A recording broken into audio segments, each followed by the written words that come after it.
प्यारे बच्चों, ये आपका केपी क्लासेस और मैं दीपक पोद्दार एक बार फिर आपके लिए हाजिर हूँ। तो अभी हाल ही में कल परसों झारखंड जैक द्वारा क्लास 10 वर्ग 10 का मॉडल सेट आया हुआ है, ठीक है ना। तो उसमें सारे विषय का दिया हुआ है। तो मैं चूँकि वो बताया था कि मॉडल सेट से मैं बहुपद शुरू करने वाला हूँ, बट मैं चाह रहा हूँ कि इसमें आपका 30 ऑब्जेक्टिव और कुछ सब्जेक्टिव प्रश्न हैं। तो मैं पहले 30 ऑब्जेक्टिव जो हैं और मॉडल सेट है, ये उम्मीद है कि इससे क्वेश्चन आएंगे ही आएंगे, है ना। तो मैं पहले वो कर देता हूँ। तो सबसे पहले आप सब्सक्राइब कर लीजिए, बेल आइकॉन दबा दीजिए, लाइक कर लीजिए और अपने दोस्तों को और अपने रिश्तेदारों को फैलाइए 10वां का क्लास वर्ग 10 का जैक बोर्ड का model set. I am Deepak Poddar, this is your lovely प्यारा सा यूट्यूब क्लास केपी क्लासेस, ठीक है। तो शुरू करते हैं। पहला क्वेश्चन है, देखिए ये आपका जैक झारखंड शैक्षिक अनुसंधान एवं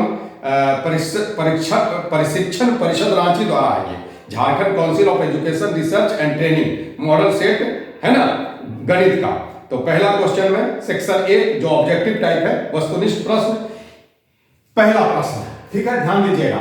पहला प्रश्न है आपका कि x² - 27 के शून्यक हैं। x² - 27 के शून्यक मतलब बच्चों, शून्यक मतलब शून्य, है ना। यानी कि x² माइनस है ऑब्जेक्टिव टाइप, मैं आपको बना के बता रहा हूं, ये आप समझ भी लीजिएगा। और जिसमें 1 2 3 4 ABCD जिसमें रहेगा उसमें टिक लगा दीजिएगा, ठीक है। तो पहला प्रश्न है आपका x² - 27 बराबर 0। तो x² बराबर बोलिए 27, उधर चला गया।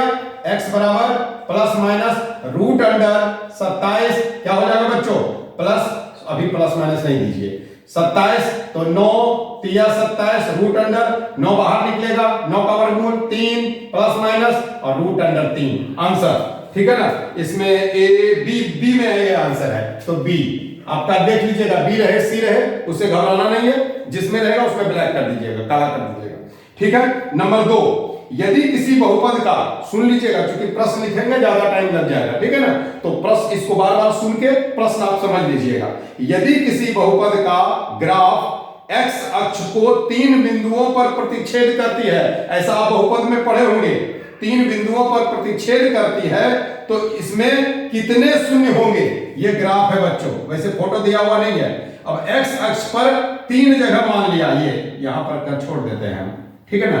3 इधर ही दिखाते हैं आपको, 3 जगह 1 2 3, तो 3 शून्यक होंगे, नहीं तो इसके 3 शून्यक होंगे। आंसर लिख दीजिए ए, 2 का ए नंबर, कोई दिक्कत नहीं। आगे देखिए प्रश्न संख्या 3, 2 परिमेय संख्याओं के बीच कितनी परिमेय संख्या हो सकती हैं। 2 परिमेय संख्या है बच्चों, 3 4 ले लीजिए, 3/2 4/3 ले लीजिए, कुछ भी ले लीजिए, 1/2 3/2 ले लीजिए, -1/2 कुछ भी ले सकते हैं आप। तो 2 संख्या के बीच में अनंत परिमेय संख्या होती है, 2 संख्या के बीच में अनंत परिमेय संख्या होती है। इसका उत्तर हो जाएगा आपका डी नंबर, डी। इसमें काला कर दीजिएगा आप लोग, ठीक है, काला कर दीजिएगा। प्रश्न संख्या 4, क्वेश्चन नंबर 4, 2 क्रमिक सम संख्याओं का HCF महत्तम समावर्तक क्या होगा, ठीक है ना। 2 संख्या है, सम संख्या है, 2 4 हो, 4 6 हो, 6 8 हो, सम संख्या है, तो इसका कितना होगा, 2 होगा। देख लीजिए करके, है ना, कर दें या छोड़ दें, 2 3 और देखिए 8 का 2 4 2 2 1 2 मिला कि नहीं, तो 2 होंगे, 2 है ना। क्रमिक सम संख्याओं का HCF क्या होगा, 2 होगा। B number answer, B number answer, tick लगा दीजिएगा, काला कर दीजिएगा, ओके। अगला प्रश्न, प्रश्न संख्या 5, इसको देख लीजिएगा और रोक करके आप अच्छा से समझ भी लीजिएगा और इसको बार बार देख के समझ के तब आंसर दीजिएगा बच्चों, ठीक है ना। चलिए प्रश्न संख्या 5, क्वेश्चन नंबर 5, ओके। देखिए उसमें क्या है, प्रश्न संख्या 5 में आपका है 2 चरों x और y है, रैखिक समीकरण ax + by + c A X 5 number A X plus B Y plus C बराबर 0 कह रहा है इसके कितने अधिकतम हल संभव, अनंत हल संभव है ना। x का मान बैठा दीजिएगा, y का मान निकलते जाएगा, इस तरह से अनंत हल। इसका कुछ सोचना नहीं है, डायरेक्ट आप लिख दीजिएगा प्रश्न 5 का C number answer, C number answer. ठीक है, नंबर 6 प्रश्न संख्या 6 अनंत असंगत समीकरण युग्म, असंगत है देखिएगा, इस असंगत समीकरण युग्म द्वारा निरूपित रेखाएं समांतर होती हैं। कैसी होती हैं? समांतर होती हैं। बी नंबर आंसर है, देख लीजिएगा, समांतर याद रखिएगा, समांतर बी नंबर, काला कर दीजिएगा बी को 7। ठीक है, जल्दी जल्दी मैं करवा रहा हूं, वैसे आप रोक कर अच्छा से समझ के देखिएगा, और इसका जो मैथ बुक में है, गणित की किताब में जो है वो देख लीजिएगा, बहुपद वाला में। ठीक है, अगला देखते हैं हम लोग, x square minus 3x plus 2, देखिए बनाने वाला है लेकिन ऑब्जेक्टिव टाइप का एक मूल है। 7 number question, x square minus 3x plus 2 बराबर 0, इसका 2 मूल होगा, एक अल्फा एक बीटा, है ना, आप जानते हैं। वैसे इसको गुणनखंड भी हम कर सकते हैं, टाइम लग जाएगा तो गुणनखंड करिएगा, एक्स स्क्वायर माइनस 2x, ठीक ना, माइनस x प्लस 2, क्या, ठीक है, यहां देखिए क्या हो जाएगा, x common, x minus 2 minus x, ठीक है ना, सॉरी 1 लीजिए, x माइनस 2 तो एक हो गया x माइनस 1 और x माइनस 2 बराबर 0, ये होगा तो 1 हो जाएगा, ये हो जाएगा तो 2 हो जाएगा, 2 1 और 2 होगा। इसमें आंसर क्या है? 0 माइनस 1 2 और माइनस 2 होगा बच्चों, एक 1 होगा एक 2 होगा, तो एक ठो पूछा है आपसे, अल्फा बीटा से भी निकाल सकते हैं, याद रखिएगा फॉर्मूला है अल्फा बराबर minus b plus root under b square minus 4ac बटे 2a, इससे भी निकल जाएगा, और बीटा बराबर minus b minus root under b square minus 4ac बटे 2a, ये a 1 है, b माइनस 3 है, c 2 है, मान बैठाइएगा, 2 मान मिलेगा, एक 1 मिलेगा एक 2 मिलेगा, तो 1 दिया हुआ इसमें नहीं है तो 2 आंसर हो जाएगा। ठीक है, 2 आंसर, ये मतलब हो गया आपका 7 का सी नंबर, सी में काला कर दीजिएगा। ठीक है, प्रश्न संख्या 8, प्रश्न संख्या 8, 2 लगातार विषम धनात्मक पूर्णांक ज्ञात कीजिए जिनके वर्ग का योग 290 है, यानी 2 संख्या, एक x ले लीजिए एक y ले लीजिए, है ना, तो एक x ले लीजिएगा तो x विषम है, सॉरी विषम धन पूर्णांक है, तो x प्लस 1 x प्लस 3 ले लीजिएगा, इस तरह से ले लीजिएगा। तो कह रहा है इसके पूर्णांक ज्ञात कीजिए जिसके वर्ग का योग, उसके वर्ग का योग 290 है। यदि ये बना पाइएगा तो ठीक है, नहीं तो क्या कीजिएगा, इसमें आंसर है 15 और 17, ठीक है ना, दूसरा है 9 और 11, तीसरा है 13 और 15, और चौथा है आपका 11 और 13, ठीक है ना।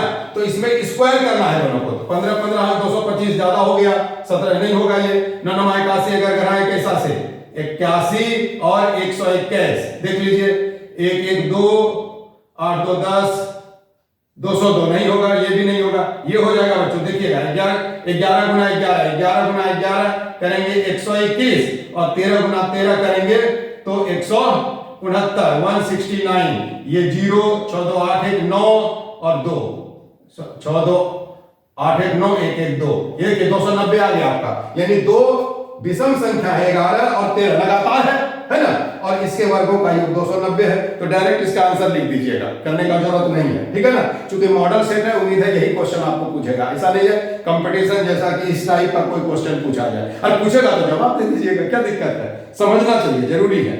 अब देखिए क्वेश्चन नंबर 9, प्रश्न संख्या 9, मिटा दो इसको, आप रोक कर इसको समझ के देखिएगा बच्चों, ठीक है, मिटाते हैं, और समझ के लाइक जरूर कीजिए, सब्सक्राइब कीजिए, अपने दोस्तों को और अपने जितने भी रिश्तेदार भाई बंधु जो भी है आपके, उसको बताइए। ये 10वां क्लास का क्लास बोर्ड जो जैक होने वाला है 13 तारीख से 11 तारीख से, ठीक है ना, 13 से आप लोग का होगा, तो उसके लिए है, ठीक है ना, इंपॉर्टेंट क्वेश्चन है, जैक द्वारा निकाला गया है। प्रश्न संख्या 9, प्रश्न संख्या 9।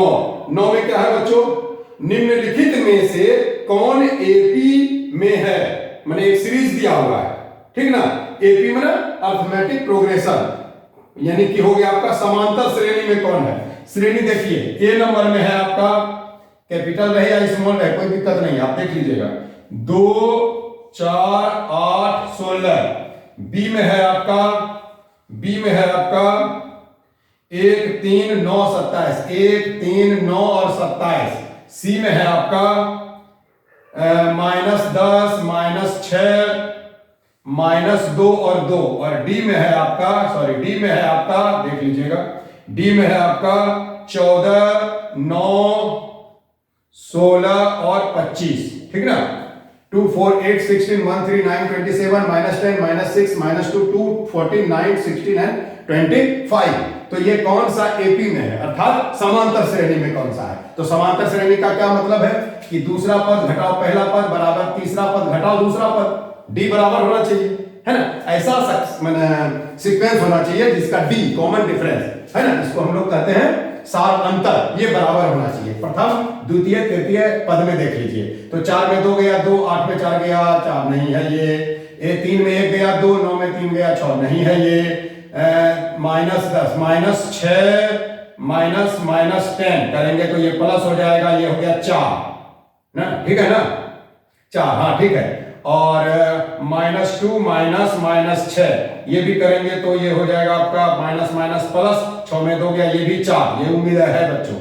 फिर एक और करके देख लीजिए, 2 -2, ठीक, ये 4, ये है लगता है, ये है, ये देख लीजिए। तो 9 में 14 -5 16 में 9 5 25 में नहीं, ये नहीं है बच्चों, ये अलग अलग हो गया। ये सी नंबर आपका आंसर है, सी में आप काला कर दीजिएगा, सी में आप काला कर दीजिएगा, ओके। चलिए 10 नंबर, प्रश्न संख्या 10 यहीं पर बना देता हूं। 10 1 4 7 10 के 18वें पद का मान ज्ञात कीजिए। 1 4 7 10, ठीक है, इसके 18वें पद का मान ज्ञात कीजिए। ए बराबर देखिए 1 है, डी बराबर निकाल लीजिए 4 घटाओ 1 3, 7 घटाओ 4 देख लीजिएगा 2, डी बराबर 3। फॉर्मूला है ना, T18 निकालना है आपको, ठीक है ना। फॉर्मूला A + n - 1D यही होता है, TN बराबर यही होता है बच्चों, फॉर्मूला याद रखिएगा तब बनेगा आपसे। TN बने, ये हो गया आपका T18 कर दीजिए, ये हो गया A आपका हो गया कितना 1 जोड़ n हो गया 18 घटाओ 1, D आपका हो गया 3 17, ठीक है ना, 17 × 51 + 1 52। क्या नंबर में है देख लीजिए, 52 आपका आ गया सी नंबर, आंसर आपका सी, काला कर दीजिएगा, ठीक है ना। ये 10 प्रश्न आपके हो गए। 11वां में आए कि दूसरे दिन कर लेते हैं 15 कम से कम कर लेते हैं, ठीक है ना।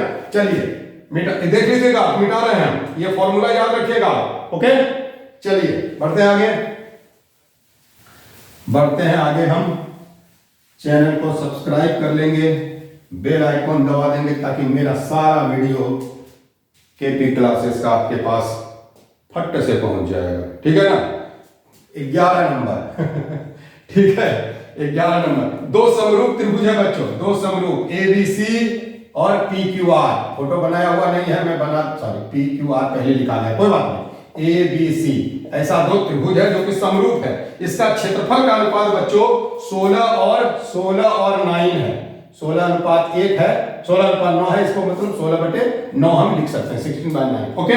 तो कह रहा है उनकी संगत भुजाओं का अनुपात क्या होगा। तो भुजा जानते हैं आप, इसकी यदि क्षेत्रफल ये है तो भुजा, किसी भी भुजा AB, तो AB का स्क्वायर भुजा 1 का स्क्वायर बाय भुजा 2 PQ का स्क्वायर, है ना, लिख देना, चलिए कोई बात नहीं, AB का स्क्वायर बाय PQ का स्क्वायर, ठीक है ना। ऐसा ये कर दीजिए, जो कोई बात नहीं है, ठीक है ना, अलग अलग होगा। तो इस पर स्क्वायर यदि हटाएंगे, ध्यान दीजिएगा, जैसे स्क्वायर हटा इस पर रूट अंडर, क्या ठीक है, ये समझ में आया या नहीं आया? नहीं आया तो देख लीजिए, 2 पर स्क्वायर बराबर 4, इसका स्क्वायर हटाएगा रूट अंडर 2, आया कि नहीं आया ना समझ में? अब बच्चा जैसा क्या समझे, आप लोग 10वीं क्लास में है, ठीक है। तो ये आपका हो गया 4 और ये आपका हो गया 3, 4:3, आंसर देखिए किसमें है, 4:3, C number, answer C number, कोई दिक्कत नहीं। चलिए 12 नंबर, प्रश्न संख्या 12, क्वेश्चन नंबर 12, समचतुर्भुज के विकर्ण 6 सेंटीमीटर और 8 सेंटीमीटर है। प्रश्न सुनिएगा और रिपीट करके देख लीजिएगा, ठीक है ना, क्योंकि प्रश्न लिखेंगे ज्यादा टाइम हो जाएगा। सुन लीजिए, समचतुर्भुज, समचतुर्भुज जानते हैं जिसके चारों भुजा बराबर हो पर 90 डिग्री नहीं हो, ठीक है ना, ये रहा सम, बराबर, चारों भुजा बराबर। इसके विकर्ण, इसको विकर्ण कहते हैं बच्चों, इसको क्या कहते हैं, विकर्ण। ए बी सी डी, ये विकर्ण आपका है, कितना है बच्चों, 6 और 8, इसका मतलब कम वाला 6 है, ये 6 है पूरा, ये कितना है 6, और ये कितना है पूरे 8, तो इसके आधा हो गया 3, इसका आधा हो गया 4, भुजा आपको निकालना है। समझिए क्वेश्चन, समचतुर्भुज के विकर्ण 6 और 8 हैं सेंटीमीटर, तो इसकी प्रत्येक भुजा, ये भुजा निकालना। यहां देखिए ये 90 डिग्री पर काटती है, आप जानते हैं समचतुर्भुज में ये लंब हो गया, ये आधार हो गया, 3 स्क्वायर प्लस 4 स्क्वायर बराबर ए बी का स्क्वायर, फॉर्मूला जानते हैं, लंब स्क्वायर जोड़ आधार स्क्वायर बराबर टर्न square, P square plus B square बराबर एच स्क्वायर। निकालिए इसको, 3 स्क्वायर 9 प्लस 4 स्क्वायर 16 बराबर ए बी का स्क्वायर, इसका स्क्वायर हटाइए रूट अंडर, समझ रहे हैं ना, स्क्वायर हटाइए रूट अंडर, 9 और 16 25, रूट अंडर 25 यानी 5 आंसर। ये भुजा आपका 5 है, चारों भुजा बराबर है, क्या कोई दिक्कत? चलिए 5 लिख दीजिए आप। 12 नंबर का सी, सी बहुत आ रहा है बच्चों, सी, ठीक है ना, कोई बात नहीं, जो आगे। 2 अक्षों के प्रतिच्छेद बिंदु को क्या कहते हैं? हाँ देखिए, कोऑर्डिनेट का प्रश्न, मिटाऊं मैं इसको, रोक करके आप देख लीजिएगा, मैं बना दिया है ऑब्जेक्टिव टाइप, लेकिन समझ लीजिएगा तो बनाने में अच्छा हो जाए, सुविधा होगी आपको, ठीक है। चलिए 13, 14, 15 कम से कम आज मैं कर देता हूं, फिर 15 कल कर दूंगा, ओके। चलिए अच्छी बात है। अब हम लोग 13 नंबर प्रश्न, प्रश्न संख्या 13 में है बच्चों कि 2 अक्षों के प्रतिच्छेदी बिंदु, अक्ष में क्या हुआ, एक एक्स एक्सिस और दूसरा वाई एक्सिस, जानते हैं आप लोग, ये वाई कर दिए, वाई डैश एक्स और एक्स डैश, भू भुज कोटि, भू को हम पढ़ाते समय बताते हैं, भू को याद रखिएगा, भुज कोटि। तो 1 2 3 4 -1 -2 -3 -4 -1 -2 -3 -4 1 2 3 4, ये 1 2 3 4 -1 -2 -3 -4 डॉट डॉट डॉट, ये आपका 0 0 है बच्चों, दिस इज ओरिजिन, मूल बिंदु, ठीक है ना। तो क्वेश्चन यही है, 2 अक्षों को प्रतिच्छेद करने वाले बिंदु को क्या कहते हैं, मूल बिंदु। बी नंबर, अभी बार आया बी नंबर, काला कर दीजिएगा, ठीक है।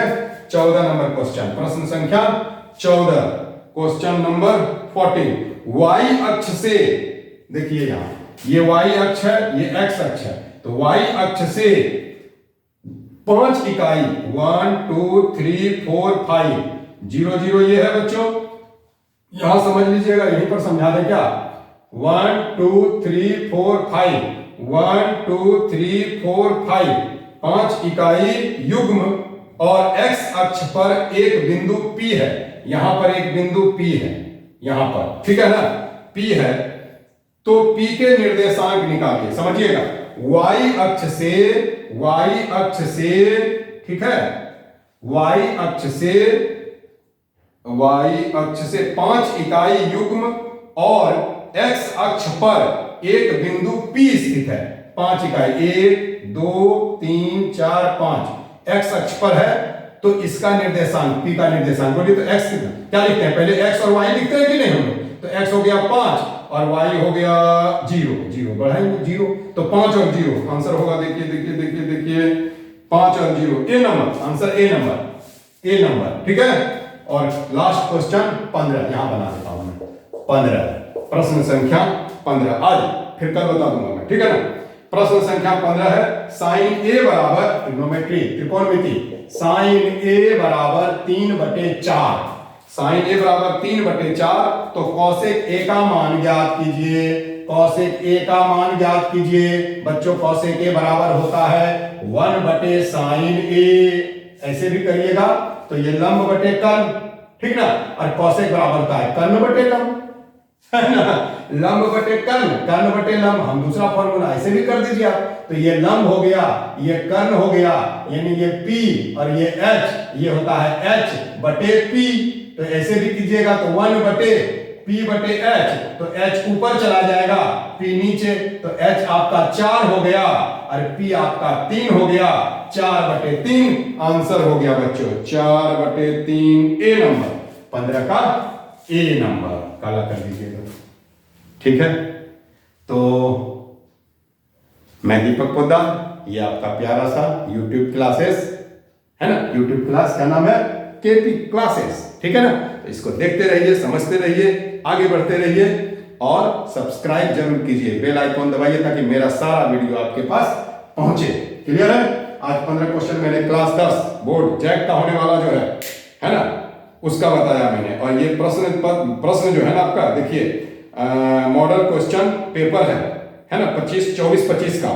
ठीक है ना, जो कि झारखंड शैक्षिक अनुसंधान एवं प्रशिक्षण परिषद रांची द्वारा Jharkhand council of education research and training Ranchi, मैंने वहीं से निकला है ये जैक से, इसलिए अच्छा है। इसको टोटल आप कर लीजिए, मैं करवा दूंगा 2 दिन में। पहले ऑब्जेक्टिव करवा देता हूं, फिर सब्जेक्टिव करवा दूंगा। ठीक है, ओके, थैंक यू।